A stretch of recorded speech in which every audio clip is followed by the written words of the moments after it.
Selamat pagi rekan-rekan penggemar pisau. Hari ini saya mau menjawab pertanyaan atau usulan dari Instagram ya, follower saya, cara memoles atau mengasah yang biasa saya lakukan. Sebetulnya banyak cara untuk mengasah, dari mulai yang sifatnya konvensional dengan batu asahan, terus juga mungkin dengan ada gerinda yang kasar, gerinda batu gerinda itu ya. Nah, saya akan mencoba memberi lagi satu alternatif yang menurut saya paling mudah, cuman emang membutuhkan alat dan kehati-hatian gitu. Nah, ini bisa cepat menghasilkan yang kita inginkan dengan beberapa catatan. Ini saya akan mencoba mengasah dan memoles buah pisau ini dari punyaan klien saya. Jadi kondisinya udah seperti ini, jadi jarang dicuci, banyak getah gitu. Tapi sebetulnya masih cukup tajam, tinggal dipoles dan ditajamin sedikit aja. Jadi minta dia sampai mengkilap lagi seperti yang dari sini. Nah, jadi kalau urusannya sampai mengkilap memang kita membutuhkan beberapa tahap ya. Yang biasa saya lakukan ya, saya hanya dengan menggunakan alat satu, gerinda tangan ya, gerinda tangan, terus amplas pad ya. Terus yang paling penting bagi yang pemula harus membeli atau mempunyai namanya dimmer. Dimmer itu fungsinya untuk mengecilkan atau meminimasi putaran. Putaran ini kan tinggi ya, sekitar 12.000 rpm. Nah, ini dengan ini bisa dilambatkan. Contohnya ini.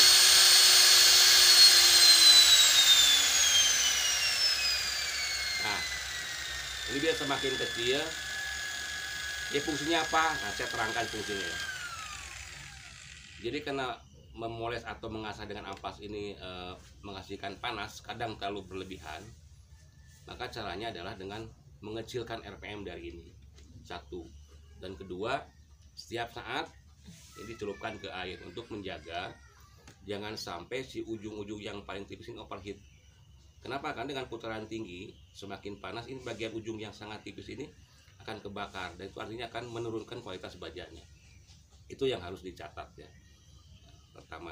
Dan kedua adalah keahlian. Keahlian itu emang harus dibentuk, harus dipelajari, harus dilatih, yaitu keahlian menggunakan ini, mengikuti alur, terutama pas mengasah ya, mengikuti alur dari sudut tajamnya, sudut ini micro edge-nya nih.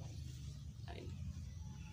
Jadi hasilnya akan sangat memuaskan. Jadi pisau atau golok akan kembali mengkilap seperti awal beli. Ini contoh. Ini kondisi kayak gini ya. Jadi saya coba, karena kondisinya hanya getah-getah yang nempel, saya memulainya dengan grit 400 ya. Nah, ini pakai grit 400 ya. Bisa ada yang sudah pakai yang kecil. Ini kecil kenapa nih? Saya bekas bahasa potong jadi kecil.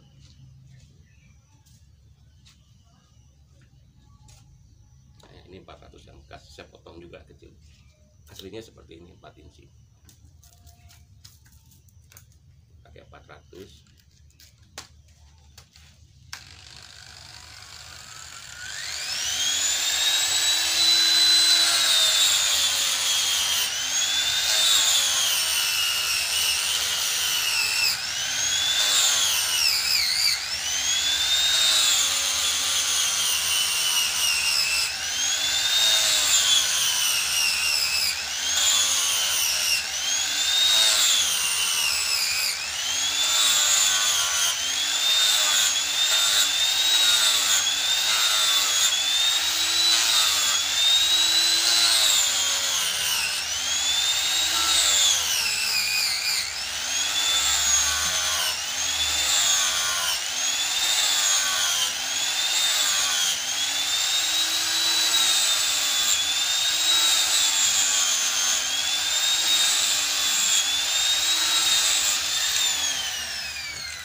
Ini nggak sampai 5 menit ya, Ini udah kelihatan kembali ke awan, sudah kinclong lagi.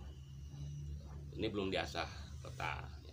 Nah, untuk pengasahan emang diperlukan berapa tahap, artinya urutan grid ya. Biasanya dimulai dengan, kalau misalnya kondisinya emang standar lah, tumpul standar, bukan ada shipping ya, saya mencoba langsung dengan 400 dulu ya. Pertama 400, terus setelah itu meningkat ke 1000 ya. 1000, dan terakhir ini saya pakai 2000. Ini grid 2000 untuk finishing. Ini udah cukup tajam, bisa haircut ya dengan amplas 2000. Terakhir tinggal di stropping aja ke kulit.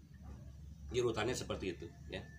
Yang penting memang tetap menjaga ini jangan sampai overheat ya, si ujung ini ya yang tipis, karena kalau overheat kebakar nanti akan mengurangi kualitas baja.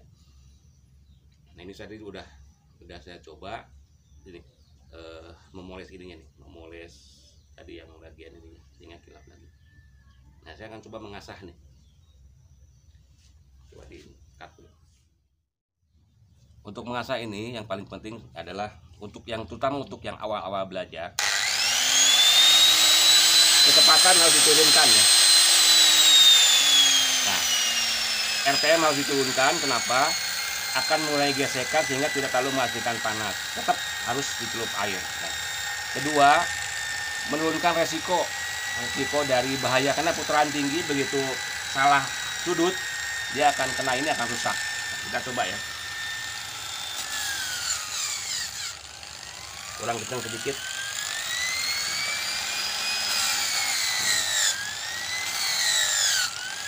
Jadi ikuti sudut ini, sudut edge yang ada.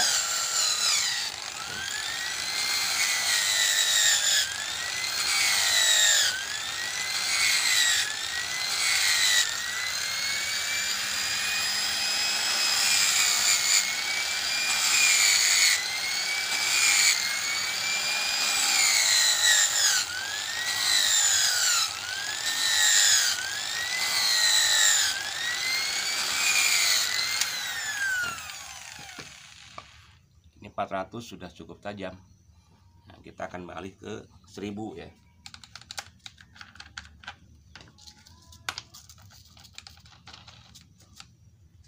Nah, ini amplas 1000 nih. Kita coba.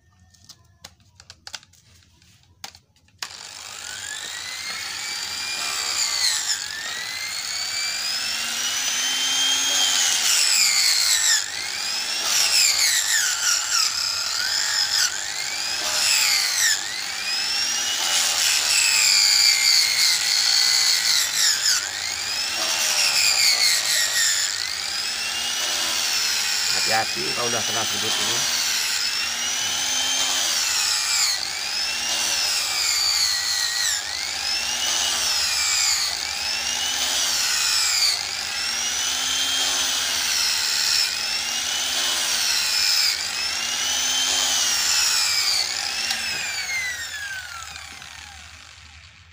Udah semakin tajam ini. 1000. Nah, terakhir untuk kepuasan ya, sampai setajam mungkin terakhir pakai 2000. Ada yang lebih lagi ya, 5000, 10000, tapi cukup 2000 kalau saya. Ini hasilnya akan bagus.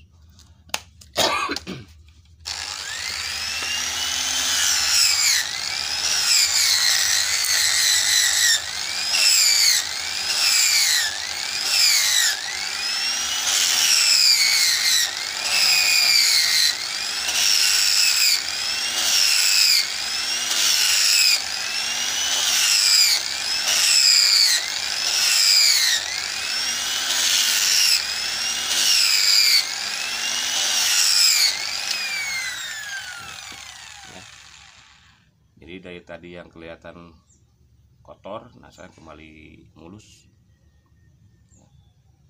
Kita coba. Ya, ini. Udah cukup tajam, ya tinggal di stropping di kulit. Jadi dengan hand grinder ini memudahkan, artinya mempercepat pengerjaan. Kedua, emang tidak terlalu melelahkan. Walaupun kalau emang Anda mampu untuk masak secara manual dengan whetstone yang bagus bertahap dari grid terendah sampai tinggi, itu lebih bagus gitu. Tapi karena saya emang setiap hari itu banyak sekali mengasah pisau dan dengan baja yang cukup keras, ya saya dengan alternatif seperti ini membuat saya mempercepat pekerjaan, hasilnya emang cukup memuaskan. Yang penting adalah syarat tadi adalah menjaga jangan sampai overheat dengan kecepatan direndahkan. Kedua, hati-hati dalam pengasahan, karena kalau sudut ini tidak sesuai dengan arah ini akan mengenai ke padnya, ini akan rusak. Itu aja. Jadi harus dipelajari, harus dilatih, dan wajar kalau emang orang suka pisau harus mampu mengasah, harus mampu merawat. Itu wajar. Jadi wajar juga kalau di rumah punya 2-3 pisau yang harga mahal, Anda juga membeli sebuah gunting tangan yang hanya 250.000 lah, ditambah dengan membeli ampas pad, ditambah ini juga banyak di online store. Itu aja, mudah-mudahan bermanfaat gitu ya. Jadi masalah kualitas pengasahan adalah artinya akan mengarah ke Anda sendiri, mau setajam apa silahkan, karena alat-alat yang ada komplit di online store, dari mulai grid ampas sampai 10.000 juga ada, itu tergantung Anda. Nah, hasilnya seperti ini. Jadi yang tadi udah kumuh, nah ini sudah kembali ke awal gitu. Terima kasih, mudah-mudahan bermanfaat. Silahkan kalau ada pertanyaan atau apa langsung di komen aja.